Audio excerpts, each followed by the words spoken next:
Chapter 18. The whole assembly of the Israelites gathered at Shiloh, and set up the tent of meeting there. The country was brought under their control, but there were still 7 Israelite tribes who had not yet received their inheritance. So Joshua said to the Israelites, "How long will you wait before you begin to take possession of the land that the Lord, the God of your fathers, has given you? Appoint 3 men from each tribe. I will send them out to make a survey of the land and to write a description of it, according to the inheritance of each. Then they will return to me. You are to divide the land into 7 parts.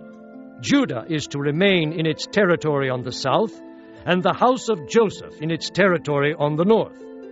After you have written descriptions of the 7 parts of the land, bring them here to me, and I will cast lots for you in the presence of the Lord our God. The Levites, however, do not get a portion among you, because the priestly service of the Lord is their inheritance. And Gad, Reuben, and the half-tribe of Manasseh have already received their inheritance on the east side of the Jordan. Moses, the servant of the Lord, gave it to them." As the men started on their way to map out the land, Joshua instructed them, "Go and make a survey of the land and write a description of it. Then return to me, and I will cast lots for you here at Shiloh in the presence of the Lord." So the men left and went through the land.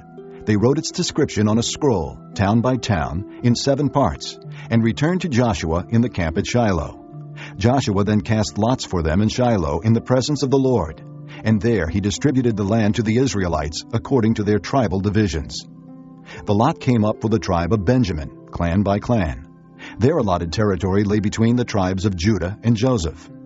On the north side, their boundary began at the Jordan, past the northern slope of Jericho, and headed west into the hill country, coming out at the desert of Beth-aven. From there it crossed to the south slope of Luz, that is Bethel, and went down to Adaroth-Adar, on the hill south of Lower Beth-horon. From the hill facing Beth-horon on the south, the boundary turned south along the western side and came out at Kiriath-Baal, that is Kiriath-Jearim, a town of the people of Judah. This was the western side. The southern side began at the outskirts of Kiriath-Jearim on the west, and the boundary came out at the spring of the waters of Nephtoah. The boundary went down to the foot of the hill facing the valley of Ben-Hinnom, north of the valley of Rephaim. It continued down the Hinnom Valley along the southern slope of the Jebusite city, and so to En-Rogel. It then curved north, went to En-Shemesh, continued to Geliloth, which faces the pass of Edomim, and ran down to the stone of Bohan, son of Reuben. It continued to the northern slope of Beth-Araba, and on down into the Arabah. It then went to the northern slope of Beth-Hoglah, and came out at the northern bay of the Salt Sea, at the mouth of the Jordan in the south. This was the southern boundary. The Jordan formed the boundary on the eastern side. These were the boundaries that marked out the inheritance of the clans of Benjamin on all sides.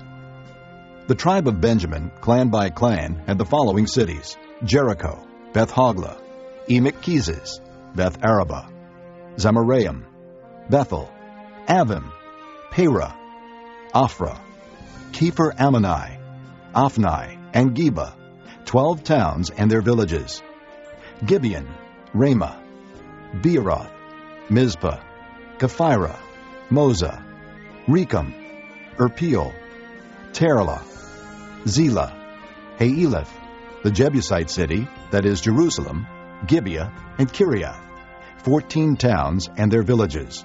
This was the inheritance of Benjamin for its clans.